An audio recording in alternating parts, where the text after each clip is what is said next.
Saya minta kepada ustadz-ustadz seperti Abdul Somad, tolong hentikan membuat fatwa-fatwa seperti fatwa dia tentang jihad. Mohon hentikan ini karena Islam tidak mengajarkan seperti itu. Anda kalau memang betul-betul menjadi ustadz, ajarkan kesejukan kepada umat. Jangan giring umat kepada aksi-aksi untuk melakukan kekerasan atas nama agama. Apapun ajaran Anda, apapun tafsir yang Anda pegang, tolong jangan giring kami kepada arah kebencian, caci maki, kekerasan yang justru ingin memberikan kebinasaan-kebinasaan kepada orang lain. Saya minta hentikan semua ini sebelum Anda sendiri kemudian menyesal karena Islam ini akan terpuruk karena fatwa-fatwa yang Anda keluarkan itu. Betul-betul ini akan menggiring umat kepada arah perpecahan dan pertikaian. Jangan kemudian atas nama tafsir-tafsir Anda sendiri, kemudian Anda memberikan anjuran-anjuran dan memberi penegas, legalisir terhadap umat untuk melakukan aksi-aksi. Mohon hentikan itu kalau Anda memang mengaku sebagai seorang pendakwah Islam. Jangan lupa klik tombol subscribe dan bagikan videonya agar bila mana ada video baru akan ternotif. 1 subscriber sangat berarti. Terima kasih.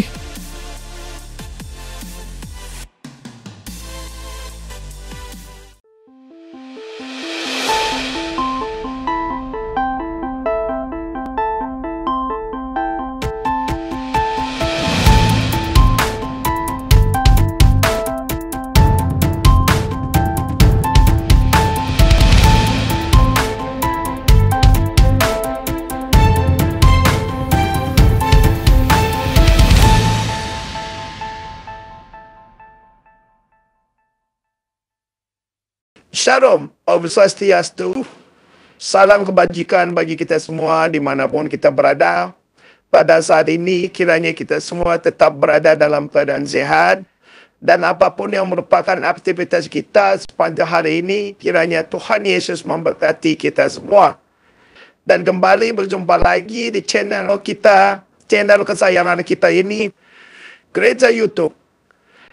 Ya. Terima kasih buat teman-teman semuanya dan juga para sahabat yang sudah mendukung perkembangan channel ini dengan setia. Dan kiranya kita tetap memudahkan untuk menjadi berkat bagi semua orang. Saudaraku, sebangsa dan setanah air Indonesia, hari ini teman-teman, saudara, kita akan membagikan video yang sangat luar biasa dan pantas untuk kita bagikan. Mari kita saksikan video berikut ini. Saya minta kepada ustadz-ustadz seperti Abdul Somad, tolong hentikan membuat fatwa-fatwa seperti fatwa dia tentang jihad. Mohon hentikan ini karena Islam tidak mengajarkan seperti itu.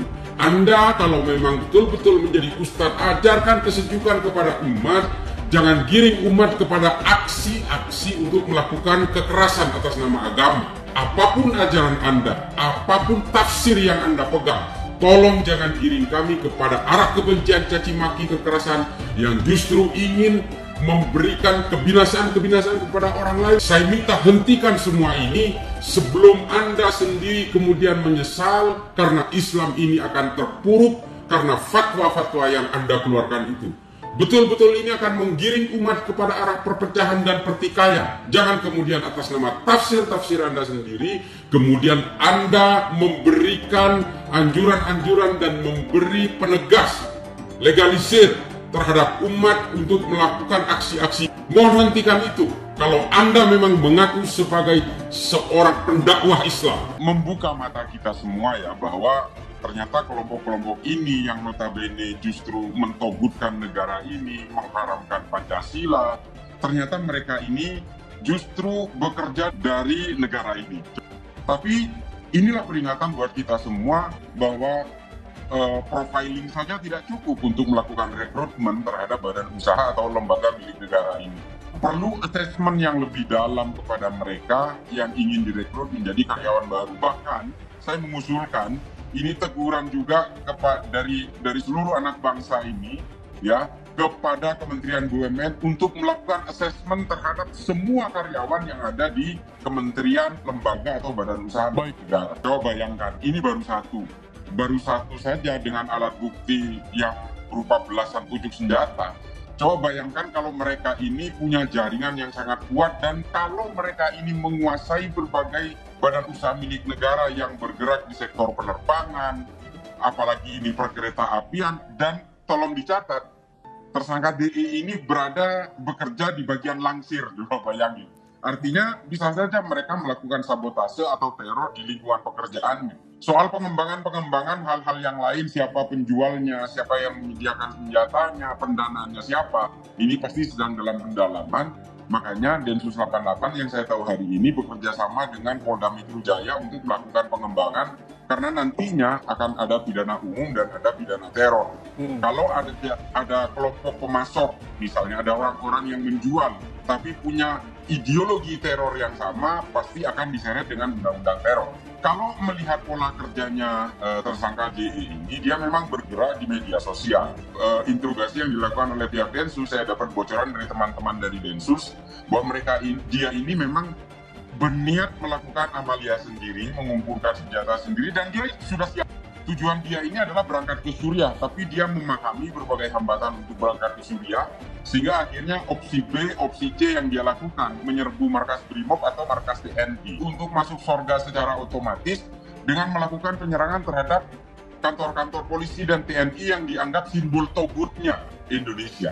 Nah, ini adalah pola lain bagaimana orang yang sudah terpapar ideologi dengan pola-pola pembodohan-pembodohan yang menggunakan ajaran-ajaran agama. Berbagai ideologi kekerasan ini menunggangi agama supaya kejahatannya terlihat terhormat. Dia betul-betul berusaha menjadi ideolog dan berusaha untuk mempengaruhi orang lewat media sosial dengan cara menunjukkan militansinya melalui senjata-senjata yang dia punya.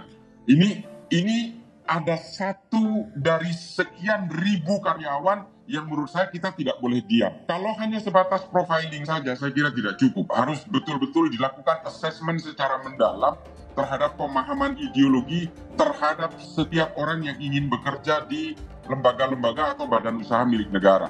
Kita tidak boleh terlalu menyimplifikasi persoalan ini.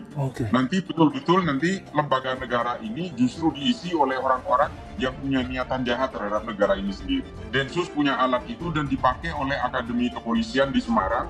Tapi ya selama ini yang saya tahu memang Densus tidak pernah dilibatkan di dalam rekrutmen terhadap karyawan-karyawan BUMN selama ini. Jadi jumpa lagi dengan saya di channel Gereja YouTube. Sebelum kita membahas tentang penutupan atau penyingkiran gereja, terima kasih banyak buat kalian yang sudah suka like dan subscribe di channel ini.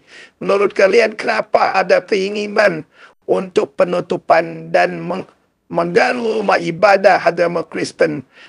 Terutama apa alasannya? Apakah penceramah-penceramah seperti Abdul Somad menjadi mayoritas untuk melarang umat minoritas untuk beribadah dan melarang untuk mendirikan rumah ibadah seperti gereja? Apakah benar begitu mereka bisa dapat tiket untuk masuk surga? Tuliskan pandanganmu. Tuliskan pendapatan. Baru-baru ini terjadi lagi, ya kan? Penyegelan gereja. Publik pun langsung bersuara lantang. Cuman di Indonesia gereja disegel. Tempat nafsiat tidak disegel. Diketahui bahwa gereja tersebut disegel dan tidak boleh digunakan lantaran tidak memiliki surat izin dari RT dan RW. Maupun yang dibilang dengan SKB 2 Menteri. Itu ya. Apalagi berperan RT dan RW setempat. Menurut publik, Presiden Jokowi sudah menyampaikan jika hak beribadah umat beragama dilindungi oleh konstitusi. Jadi sampai konstitusi itu kalah, dibilang Pak Presiden. Dengan Pak RT dan Pak RW ini, lebih lanjut publik mengatakan bahwa kebiadaban penyegelan rumah ibadah ini harus diartikan sekarang juga. Harus dihentikan. Karena juga melanggar konstitusi untuk menghalangi ibadah umat non-muslim itu ya. Terutama umat minoritas yang beragama Kristen. Kalau izin belum lengkap, bantu lengkapi izinnya. Bukan marah di situ. Kepala daerah seharusnya menegakkan konstitusi dan menjamin kebebasan bagi warga. Ini malah ada pemimpin daerah yang melakukan penolakan terhadap gereja. Ini bertentangan dengan konstitusi dan melukai semangat beragama dalam kehidupan bersama di media yang beratar ini gitu ya. Ini peranan jelas dalam SKB 2 Menteri bab 1 pasal 3. Orang Kristen yang mau bikin rumah doa di rumah atau di ruko tidak perlu meminta izin pembubaran.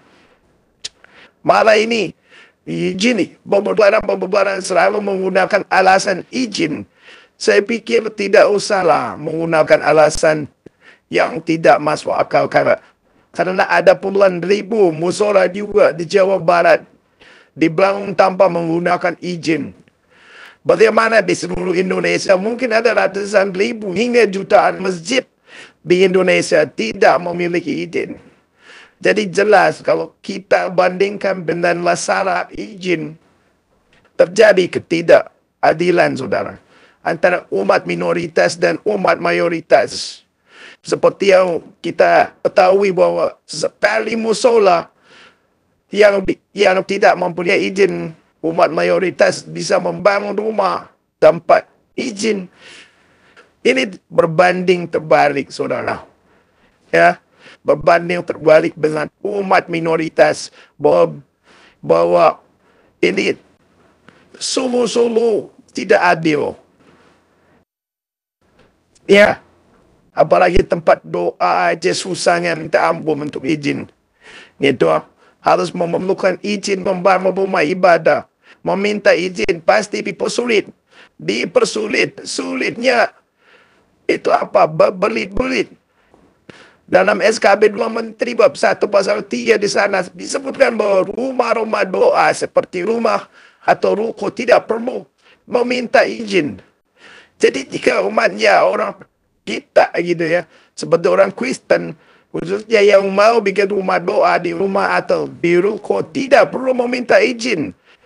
Apa yang dilakukan oleh Gibran sudah betul pada pasal 13 dan pasal 14 pelaturan bersama Menteri Agama dan Menteri Luar Negeri BBM nomor 9 dan 8 tahun 2006.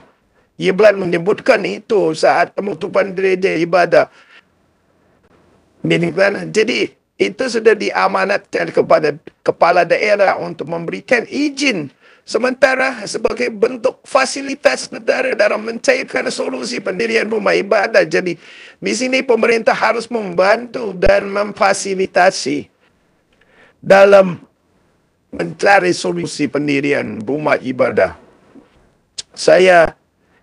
Masyarakat harus dididik ini ya, untuk saling menghargai hak beribadah masing-masing.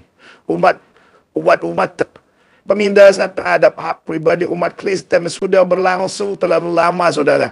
Dan sudah saatnya untuk dihentikan.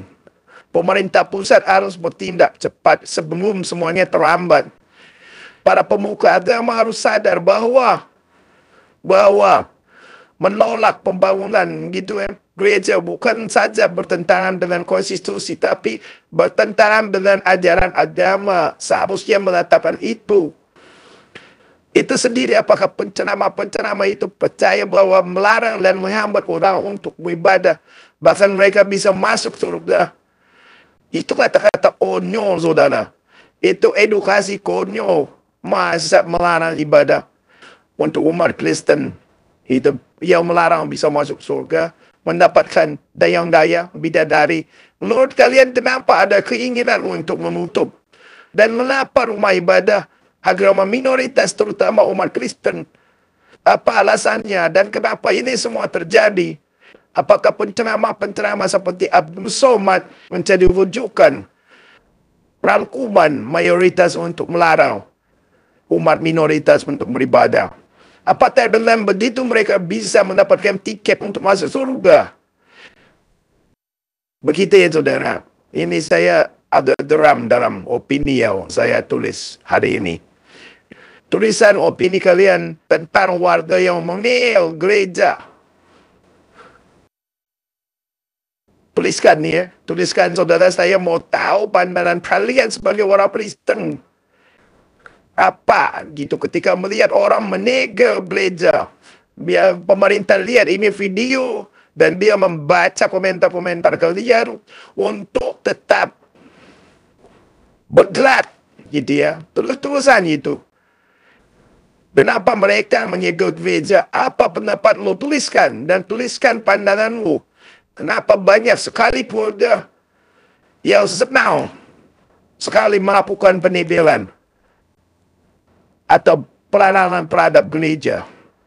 Jika kalian suka dengan video yang saya sampaikan, pastikan Anda semua menekan like video ini. Dan bagikan video ini ke teman-teman.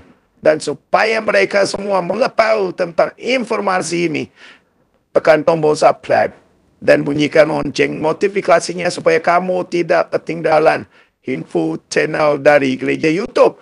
Dan juga ayo menjadi member.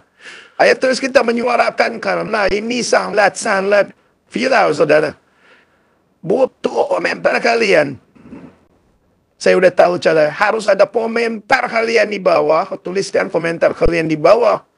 Untuk terus kita bisa menyuarakan ini. Biar didengar gitu. Satu komentar kalian sangat berharga untuk masa depan NKRI. Itu yang bisa saya sampaikan. Terima kasih. Tuhan Yesus memberkati kita semua. Shalom.